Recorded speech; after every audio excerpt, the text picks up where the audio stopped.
아멘. 네, 놀라운 찬양이었습니다. 할렐루야. 사랑하고 축복합니다. 사랑하고 축복합니다.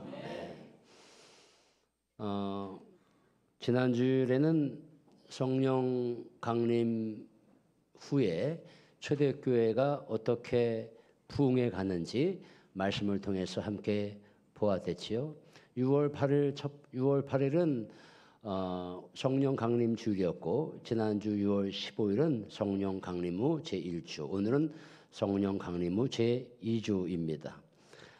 마가다락방에 성령 강림이 임하신 후에 지난주에는 초대교회가 부흥해 가는데 오로지 기도에 힘썼고, 교제하는데 즐거움이 있었고, 또 예배드리는데 기쁨이 있었다. 예배에 회복이 일어났다. 주께서 날마다 구원받는 자를 더하게 하셨느니라.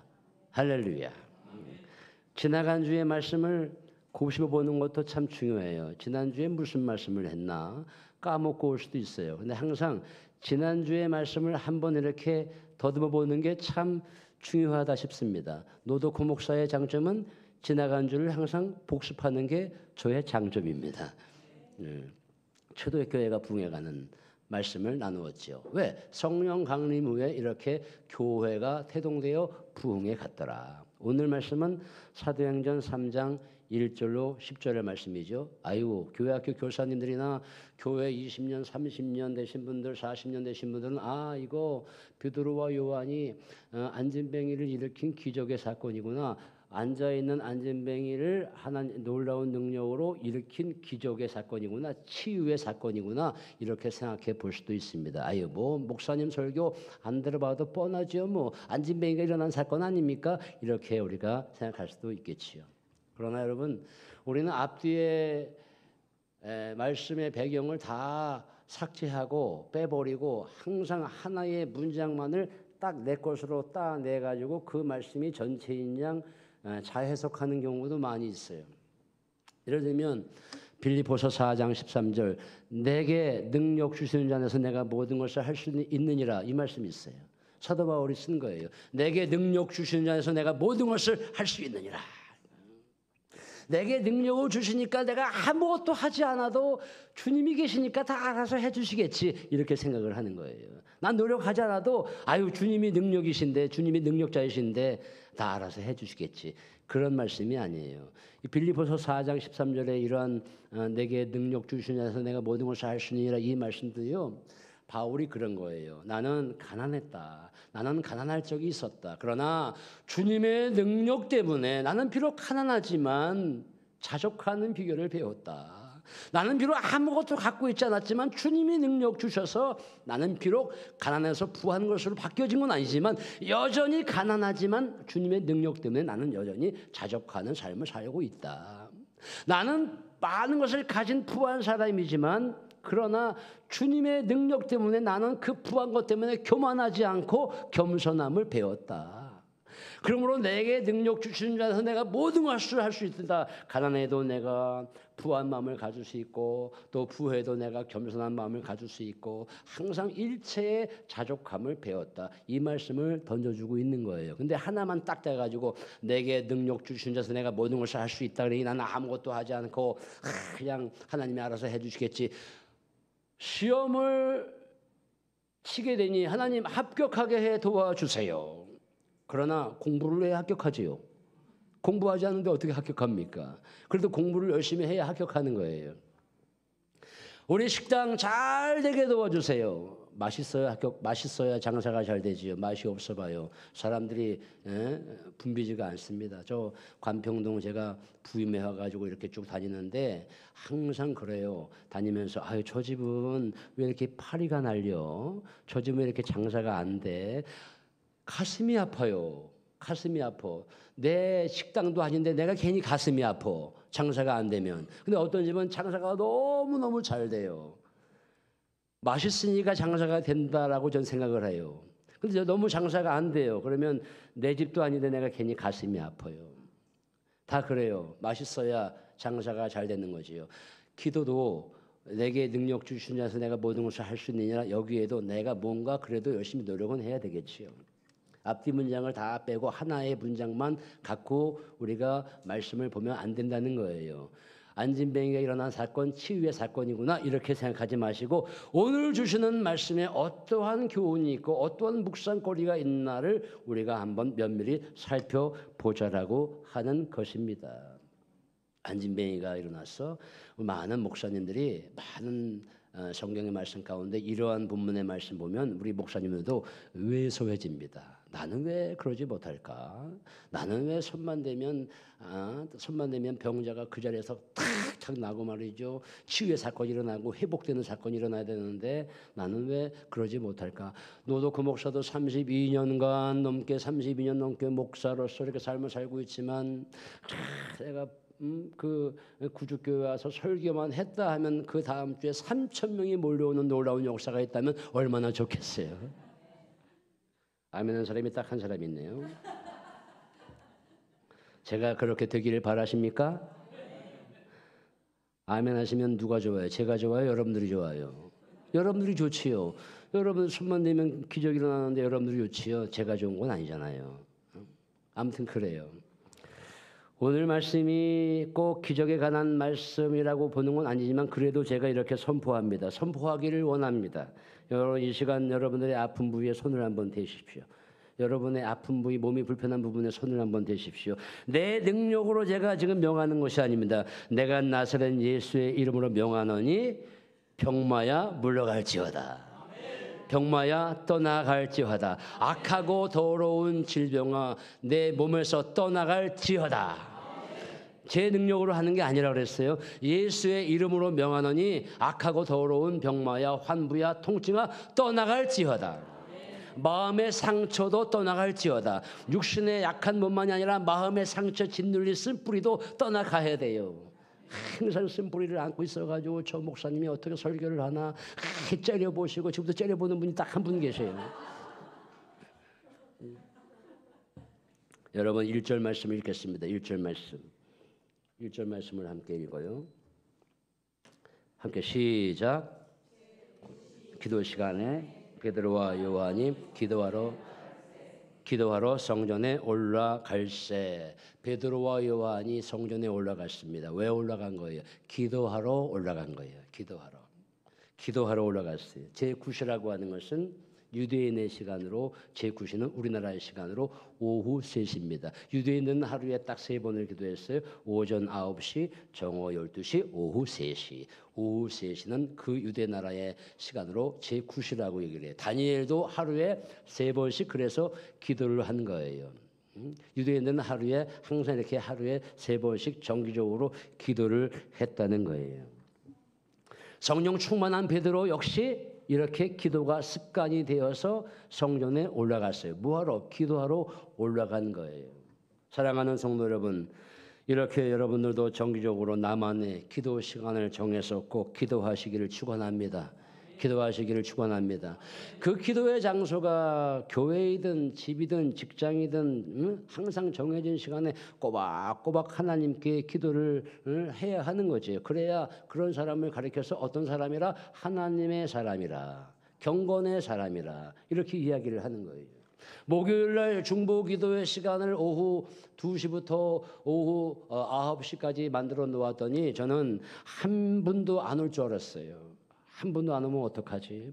방송 음악을 틀어놨는데 기도 음악을 틀어놨는데 한 분도 안 오시면 어떡하지? 근데 그것은 저의 불신앙이었어요.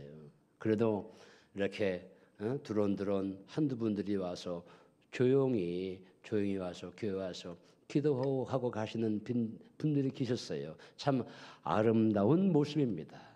아름다운 모습이에요. 이걸 보면 우리 구주교회가 이제 점점 하나님의 은혜 가운데서 부흥해 가고 있구나 하는 것을 제가 하나의 신호로 체험하게 됩니다. 그렇게 믿습니까, 여러분? 그렇게 믿습니까? 길게 하든 짧게 하든 나만의 기도 스케줄을 만들어서 기도하는 습관을 가지면 그것은 제가 좋아지는 거예요. 여러분들 스스로가 하나님께 복을 받는 그러한 놀라운 역사가 있는 것입니다. 그러므로 꼭 경건의 사람이 되시기를 축복합니다. 베드로와 요한이 성령 충만하여 성전에 올라갔지만 원래 베드로는 그런 사람이 아니었잖아요. 예수님의 제자였지만 원래 그렇게 열심히 기도한 사람이 아니었습니다. 예수님께서 십자가에 달려 못 박혀 돌아가시기 직전에 겟세마네 동산에 가셔서 우리 예수님께서 땀방울이 핏방울이 되도록 열심으로 기도했습니다. 할 수 있거든요. 이 잔을 내게서 멀리 하옵소서.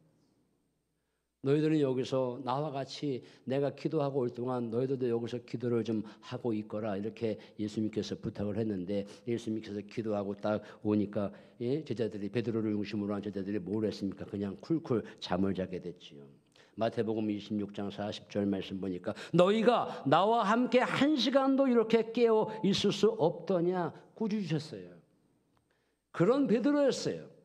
그런 예수님의 제자였어요. 성령 받기 전에 베드로를 비롯한 제자들이 다 이러했다는 것입니다. 그러나 베드로는 성령 받고 나서는 습관적으로 기도하러 성전에 올라갔다는 거예요. 3장 1절은 이래서 우리에게 중요한 도전을 주는 거예요. 그냥 성전에 갔구나 이게 아니라 성령 마가다락방에 성령이 임한 사건 이후에 베드로는 놀랍게 변화돼서 이제는 기도하러 성전에 올라갔다는 거예요. 기도가 습관됐다는 겁니다. 사랑하는 성도 여러분, 기도는 영적인 호흡이라 그랬어요. 기도하지 않으면 안 됩니다. 제가 아주 친하게 잘 지냈던 목사, 정말 우정이 넘치는 친구 한 명이 있었어요. 우리 그 고속도로를 타고 올라가다 보면은 올라가서 남이 제이시에서 중부를 타지 말고 경부로 올라가다 보면 수원 IC가 있습니다. 수원 IC 옆에 신갈이라고 하는 동네가 있어요. 거기 신갈에서 머릿돌 교회라고 목회하는 제 친한 친구가 있죠. 아주 신학교 때부터 우정 넘치는 아주 친한 친구예요. 엊그저께까지 항상 대화하다가 항상 목회 이야기도 나누고 그랬댔지요. 그런데 어느 날 수원 지역에 있는 목사님들하고 카페에 가가지고 차를 마시고 있는데 말이죠. 차를 마시고 있는데 친구들 목사님끼리 차를 마시고 있으니까 끼리끼리 이야기할 수도 있고 그러잖아요. 근데 어느 날 이 목사님이 이렇게 카페에 앉아있다 같이 친구들하고 목사님들하고 앉아있다가 이렇게 옆으로 이렇게 쓰러지신 거예요. 쓰러지신 거예요. 왜 이 목사님이 쓰러지셨지? 그냥 피곤하셨나 보다. 근데 안 일어나시는 거예요. 소파에서. 그래가지고 그때부터 말이죠. 우리 그 수원 지역의 목사님들이 함께 차를 마시고 있는 목사님들이 그냥 심폐소생술을 막 해가지고 말이죠. 깨어나라 열심히 했어요. 근데 119를 불러가지고 왔는데 오기 직전에 친구 목사님이 소천을 하게 된 거예요. 아주 아까운 제 우정의 친구 목사님인데 소천을 했어요. 벌써 한 몇 년 지났어요. 그런데 제가 깨달은 게 있어요. 이렇게 숨을 못 쉬면 사람이 죽는 것이구나. 심근경색이에요. 심근경색. 항상 우리가 심근경색을 조심해야 됩니다. 나도 모르게 심장이 멎는 거예요. 그럼 숨을 못 쉬는 거잖아요. 하나님의 사람은 하나님께 간절히 기도하거나 정기적으로 기도하지 않으면 죽는 거예요. 영적으로 죽는 겁니다. 그래서 기도하는 사람은 영원히 사는 거지요. 영원히 사는 겁니다. 네, 그렇습니다.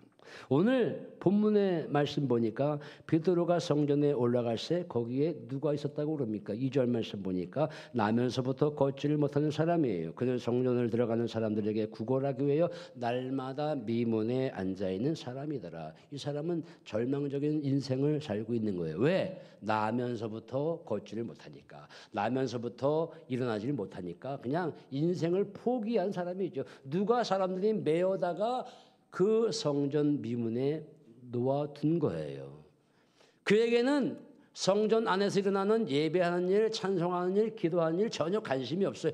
구원에 관심이 없어요. 영생을 얻는 일에 관심이 없어요. 그냥 절망적인 사람이라 내가 그냥 오늘도 이 미문에 앉아가지고 구걸을 하는, 그래서 구걸이 그 사람의 삶의 전부인 거예요. 전부인 거. 미문이라고 그랬어요. 미문은 어떤 곳이냐? 미문은 성전의 동쪽 문입니다. 동쪽 현에 있는 문입니다.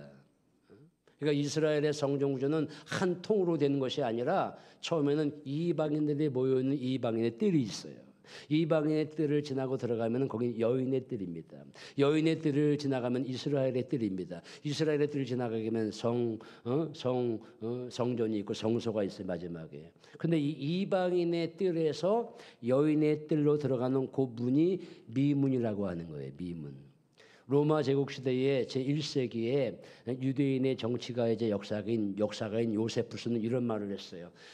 고대 건축 양식을 빌어서 그 문을 아름답게 지었다. 그래서 아름다울 미자, 문자. 그래서 미문이라고 불려지게 되었다. 이런 설도 있습니다.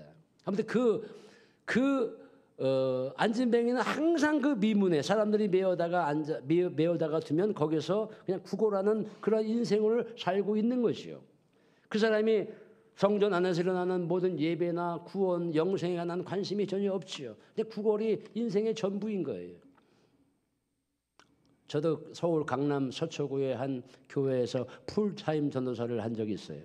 월요일 빼고 매일매일 나가서 근무하는 그 풀타임 전도사를 서초구 방배동에 있는 교회에서, 그래도 판검사들이 모여있는 서초구 방배동에서 제가 목회했던 사람이에요. 전도사했던 사람이에요. 판검사들만 모여있는 그 동네에서. 그러니까 그 교인들이 다 어떤 분들이겠어요. 다 판검사 아내, 또 판검사 자식들. 그러니까 말이죠. 아유 정말 부촌에 있는 거예요. 부촌에. 근데 거기에 항상 구걸하러 오는 노숙인들이 있었습니다. 그 사람들은 오늘 월요일은 어느 쪽 교회를 돌까, 화요일은 어느 쪽 돌까, 항상 이 수첩에다가 말이죠, 순회 구걸 계획을 짜고 다닙니다. 순회 구걸 계획을 짜는 거예요. 월요일은 내가 이렇게 방향으로 꼭 간다. 화요일은 내가 이렇게 간다. 항상 우리 교회에 그 노숙이들이 그 화요일날 요 사람이 오고 저 사람이 오고 500원 동전을 우리 재정부에서 항상 마련해 놓았습니다. 오면은 뭐 500원, 300원, 500원. 그 양반들이 그걸 받고, 아이고 감사합니다. 내가 다음 주부터 교회 나와서 예배드리겠습니다. 그런 사람 한 사람도 못 봤어요. 그냥 받아가지고 그냥 가는 거지요. 예배에 뭔 관심이 있겠어요? 관심이 없지요. 미문에 앉아 있어요. 미문에. 유대인들은요 남에게 보여주는 걸 참 좋아했어요. 그래 미문에 앉아 있는 안진뱅이에게 어떻게 했겠어요? 그 길거리 길 어귀에 서서 거룩하신 아버지 하나님 외식하면서 남에게 보여주기를 좋아했던 유대인들 아니겠어요? 미문에 앉아 있는 그 안진뱅이에게 동전 땡그랑 주면서 마치 내가 율법적으로 사랑을 꽤나 하는 사람처럼 유대인들은 그 사람에게 아마 동전을 줬을 거예요. 그게 바로 나의 사랑의 전부인 것 모양 유대인들이 그런 생각을 하지 않았겠어요? 그러니까 그 자리에 미문의 그 자리는 꽤나 짭짤한 자리인지라, 이 성경 말씀 보니까 나중에 보니까 이 사람은 40세가 되었대. 40세. 40년 동안 이런 생활을 했을 거예요. 3절 말씀을 여러분 3절 말씀을 한번 읽어보겠습니다. 시작. 3절 말씀 시작. 그가 베드로와 요한이 성전에 들어가려 함을 보고 구걸하거늘 여전히 구걸하는 거예요. 4절 말씀입니다. 4절 말씀을 또 함께 읽어보겠습니다. 시작. 베드로가 요한과 더불어 주목하여 이르되 우리를 보라 하니, 우리를 보라. 아마 베드로의 마음속에 뭔가 이상한 확신이 생겼던 것 같아요. 그동안 내가 성전에 올라갈 때 이 사람을 스치고 지나갈 수도 있었을 법한 거예요.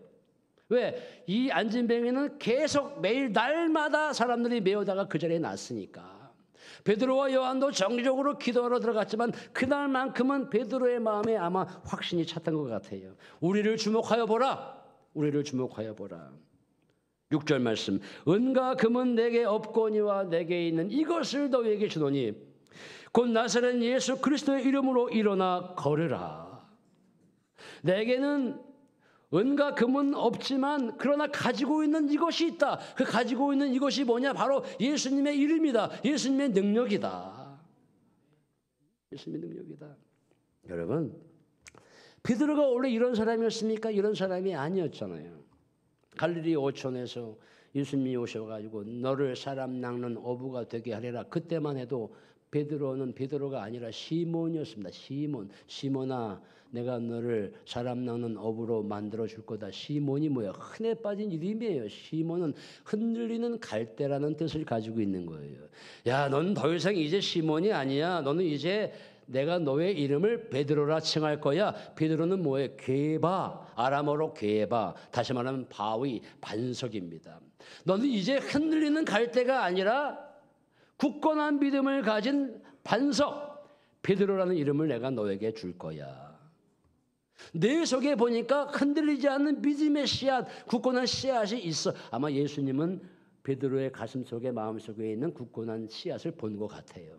그러나 여전히 너는 닭 울기 전에 나를 3번이나 부인하게 될 거다. 주님 무슨 말씀을 하십니까? 내가 그래도 주님을 따르는 12제자 가운데 수석 제자인데 내가 어떻게 주님을 모른다고 배반할 수 있고 부인할 수 있겠습니까?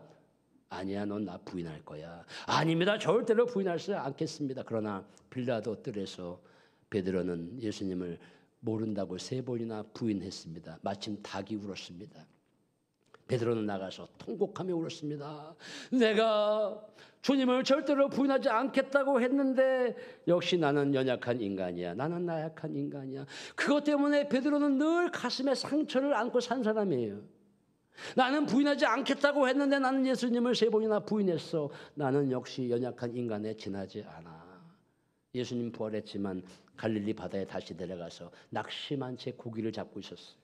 예수님이 다시 찾아오셔가지고 내 양을 먹이라, 내 양을 먹이라. 너는 나를 사랑하느냐? 내가 주님을 사랑하는 줄 주님이 아시지 않습니까? 그러면 내 양을 먹이라, 내 양을 먹이라. 그런 어떤 회복의 사건이 있었지만 완전 회복이 된 게 아니에요. 제가 오늘 말씀을 하고자 하는 가장 큰 핵심은 사도행전 2장의 말씀, 마가다락방에 성령이 임했을 때에 베드로는 성령의 강한 충격, 성령의 놀라운 은총을 받았어요.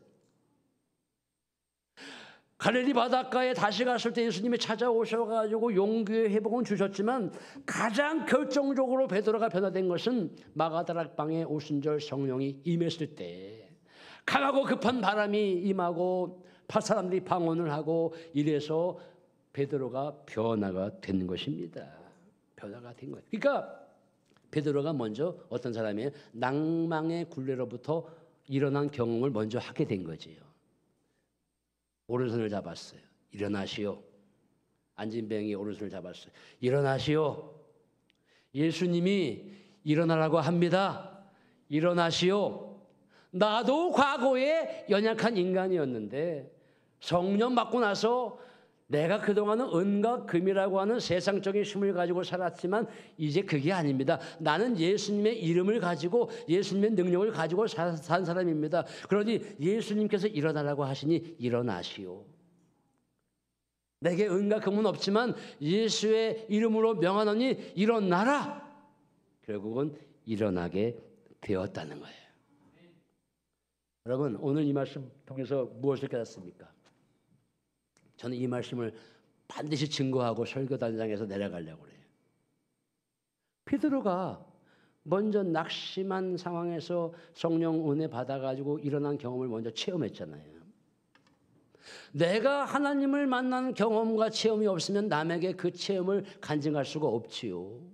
내가 하나님에게 은혜를 받아가지고 많은 복을 누린 사람만이 남에게 야, 예수님 잘 믿으면 은혜 받고 복 받아. 이런 간증을 할 수 있는 거죠. 나는 그저 주일날 왔다가 예배만 드리고 가는 그냥 성전에서 나오는 유익이나 바라보고 사는 안진뱅이처럼 살게 되면 나는 간증할 수 있는 거리가 없어요. 베드로가 이렇게 낙심한 가운데서 일어나 놀라운 경험을 먼저 하였기 때문에 그 앉아있는 안진뱅이에게 일어나라. 예수님의 능력으로 일어나라. 나도 그러한 경험을 했다. 할렐루야. 이거예요, 이거. 김익두라고 하는 목사님 아시죠?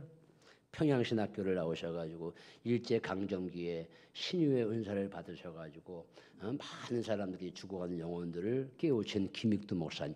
장안의 깡패였는데 그분이 예수님을 믿고 변화돼서 복음을 증거하는 목사님이 되었다는 거 아니겠습니까? 그런데 이 김익두 목사님이 신유의 사건을 일으키는 놀라운 목사님이 되기 전에 항상 이 사도행전 3장의 말씀 보면 저처럼 나는 왜 목사인데 그때는 선교 초기니까 아마 그런 그 영적인 고민을 많이 했을 것 같아요. 나는 왜 사도행전 3장 1절에 10절에 나와 있는 베드로처럼 아픈 사람에게 손을 대면 왜 병자들이 일어나지 못할까 항상 영적인 고민을 했다는 거예요. 그래서 그런 고민을 하다가 어느 날 지나가다가 평양이죠. 지나가다가 마침 똑같은 상황 안진병이 구고라는 분이 있다는 거예요. 시장통에. 야, 이거 오늘 내가 한번 시험을 해야 되겠다. 시험을. 그래서 여보시오. 나를 따라오시오. 그러니까 사람들이 많은 데서 하면은 이게 실패가 되면 창피하니까 그 사람을 데리고 저 과수원 돌담길을 끌고 가가지고 내가 예수의 이름으로 명하노니 일어나 걸어라. 딱 치니까 말이죠. 제발 살려주세요. 때리지 마시고 살려주세요. 한 번 했는데 실패를 해가지고 또다시 예수의 이름으로 명하노니 일어나라. 제발 나 좀 살려주세요. 나 좀 살려주세요. 제발 때리지 말아주세요. 3번 했는데 실패를 했어요. 아유, 나 안 되겠구나. 그래가지고 그 안진뱅이를 다시 메어다가 다시 시장통에 놨어요. 아유, 교회 들어가서 심히 회개했습니다. 하나님, 내가 나의 자만심으로 내가 나를 자랑하려고 했던 것 하나님 용서해 주세요. 내가 예수의 이름은 말은 했지만 정작 예수의 이름을 가지고 한 것이 아니라 내 능력으로 일으키려고 했던 이 속 좁은 나의 이 행동을 하나님 용서해 주십시오. 눈물로 간절히 회개하고 교회 갈 때마다 근데 그때 그 사건 놓고 간절히 회개 기도하고 통곡하며 그렇게 살았어요. 며칠이 지났는데 그 시장통에 또 지나가게 됐어요. 또 그 안진뱅이를 또 만났습니다. 날 따라오실래요? 제발 살려주세요. 더 이상 나를 좀 데려가 주지 마세요. 아닙니다. 이번에는 그냥 내가 아는 교회가 있는데 교회로 들어가시죠. 교회로 이제 데리고 들어갔어요. 안고 들어갔어요. 아직 김육두 목사님의 간증에 나와 있는 거예요. 그리고 임건택 목사님이라는 분이 다 그렇게 간증에 대해서 또 말씀한 걸 제가 책을 읽은 거예요. 주여 용서해 주세요. 내가 잘못했습니다. 그 영혼의 그 안진뱅이의 손을 꽉 붙잡고 눈물을 흘리면서 내가 이분을 사랑하지 못하고 그저 나의 자만심으로 내가 그냥 일으키려고만 했지 내 능력만 과시하려고 했지 내가 예수님의 이름과 예수님의 사랑을 이 사람에게 전하지 못하고 너무너무 죄송합니다. 주여 이 영혼을 다시 한번 사랑해 주시고 내가 회개합니다. 내가 이분을 정말 예수님의 이름으로 예수님의 사랑으로 정말 사랑하겠습니다. 눈물로 기도했더니 이 안진뱅이가 그만하세요. 내가 이제부터 그 김익두 목사님이 간절히 기도하는 그 모습을 보고 제가 이제부터 저도 예수님을 믿겠습니다. 그래가지고 예수를 믿겠습니다라고 하는데 그분이 자연스럽게 힘을 얻어가지고 일어나셨다는 거예요. 할렐루야. 아유 그게 뭐 있는 얘기야. 그냥 간증이니까 그분이 한 얘기니까 그렇게 된 것이 뭐 내가 믿을 수가 있어? 믿음이라고 하는 것은 안 믿으면은 불신이고 믿으면 믿음이죠. 뭐 우리가 믿음 신앙생활하는데 성경 말씀에 믿으면 믿음이고 안 믿으면 안 믿음이죠.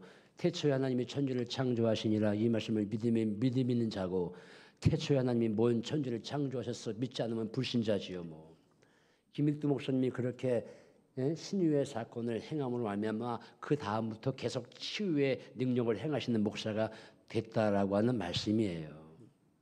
그런데 중요한 게 뭐예요?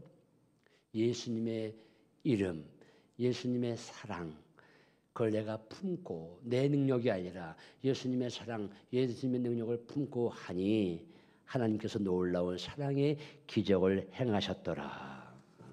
그런 놀라운 역사지요. 8절 말씀을 보실까요? 8절 말씀. 3장 8절 말씀. 함께 읽겠습니다. 시작. 뛰어서서 걸으며 그들과 함께 성전으로 들어가면서 걷기도 하고 뛰기도 하며 하나님을 찬송하니 오른손을 잡아 일으키니 일어났어요. 그 안진뱅이는 벌떡 일어나서 걷기도 하고 뛰기도 하고 아예 이제 성전 안으로 들어가서 하나님을 찬송하는 인생으로 변화가 되는 거예요. 단순히 안진병에서 일어난 그냥 병고침의 사건의 얘기가 아니라 병고침 받은 이후에 그 안진병이가 다시 회복되어서 어떤 삶을 살았는가 이것을 알려주려고 오늘의 말씀이 기록되는 것이에요. 성전 안에 무슨 일이 일어나는지 전혀 관심이 없던 그 영혼이 성전 안으로 들어가서 하나님을 찬송하고 찬미하는 예수님 이전의 삶이 아니라 예수님 이후의 삶으로 변화됐다는 거예요. 할렐루야. BC의 사람이 아니라 AD의 사람으로 변화됐다는 거예요. 여러분, 우리 지금 이 금년이 2020 몇 년입니까? 2025년도 아니에요. 언제를 기점으로 해서 2025년도입니까? 언제를 기점으로 해서? 예수님이 태어나신 때부터 해서 세상에 믿지 않는 사람들도 지금 2025년도를 말을 하고 있어요. 근데 그 기준이 뭐예요? 예수님이 태어난 때부터 2025년도예요. 그 전은 뭐예요? BC, Before Christ. 예수님이 오시기 전 BC. 근데 그 이후 예수님이 태어나신 그 이후는 AD입니다. AD. 아노 도미니. 아노 년, 해 이런 뜻이에요. 도미니 주님, 주님의 해.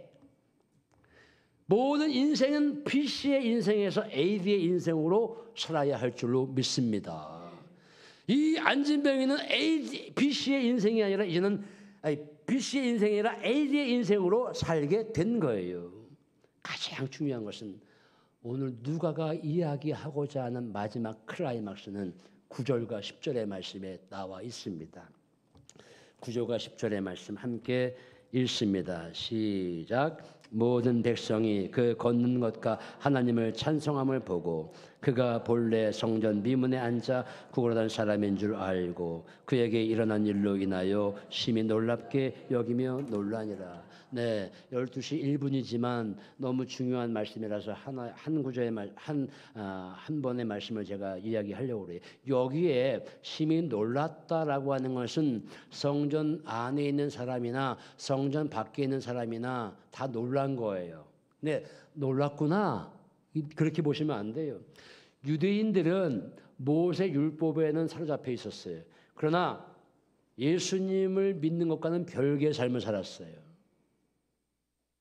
유대인들은 다 예수님 믿는구나 이게 아닙니다. 그들은 율법에 사로잡혀 있었지만 그러나 이 땅에 오셔가지고 율법을 완성하신 예수님 3일 예수님께서 우리를 대신하여 돌아가시고 죽으시고 3일 만에 부활하신 그 예수님을 믿지 않았어요. 그런데 안진뱅이가 일어난 그 사건을 보고 심히 놀랐어요. 놀라고 나도 그러면 예수님을 믿어야 되겠구나. 그래서 초대교회가 부흥되어 갔다는 거예요.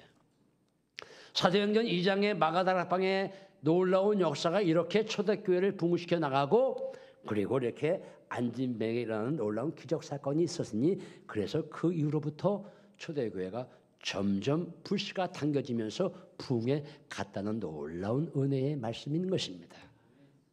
말씀을 정리하겠습니다.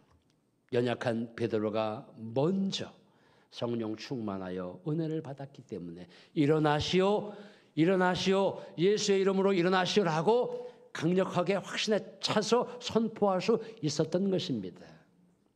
안진뱅이가 일어난 사건을 보면서 안진뱅이는 다시 한번 BC의 인생이 아니라 AD의 인생으로 예수님을 증거하는 인생으로 복음의 증인으로 살았다는 것입니다.